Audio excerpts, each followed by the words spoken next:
Ce boisé, situé derrière l'ancienne résidence des Sœurs de l'Assomption, pourrait bientôt changer complètement de visage. Un promoteur privé prévoit y construire près de 250 logements sur 10 étages.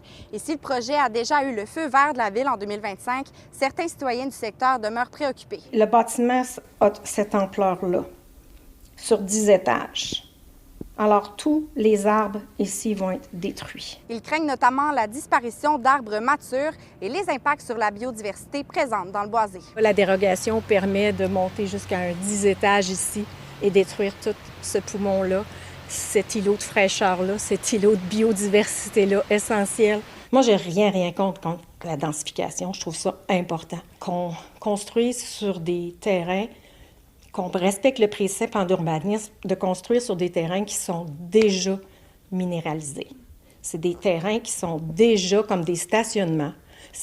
Partout, j'ai fait plein de recherches au Québec, à Montréal, à Laval, à Lévis, à Montmagny. Il y a des beaux projets qui se font.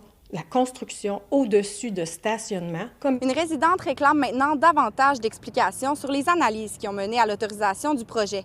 De son côté, la Ville assure que les évaluations ont été faites par le promoteur privé avant d'accorder les permis nécessaires. Je demande un inventaire de la biodiversité de ce terrain-là et de la valeur de ce terrain-là pour notre secteur. C'est ça que je demande. Je demande que les règlements municipaux soient respectés au niveau de l'environnement.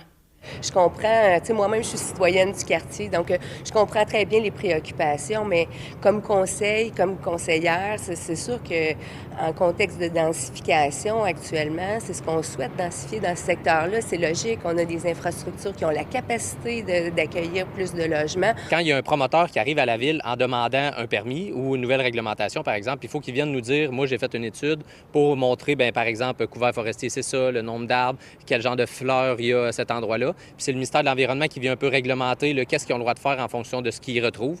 À partir de ce moment-là, bien, la Ville de Trois-Rivières, elle octroie les permis pour savoir est-ce que c'est un bon nombre de logements, la hauteur de l'édifice et autre chose. Donc, le promoteur a des devoirs à faire, il a fait ses devoirs, vient du côté de la Ville, on octroie le permis parce que c'est conforme. Il y a un inventaire de la biodiversité qui a été réalisé sur place à la demande du promoteur. Ce n'était pas une exigence nécessairement. Il s'est rendu compte que l'astère à feuilles linéaires était présente sur les lieux.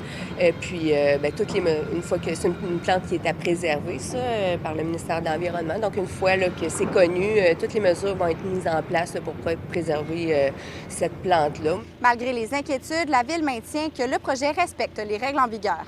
Les travaux devraient débuter d'ici la fin de l'été. À Trois-Rivières, Coralie Morancy pour Nouveau Info.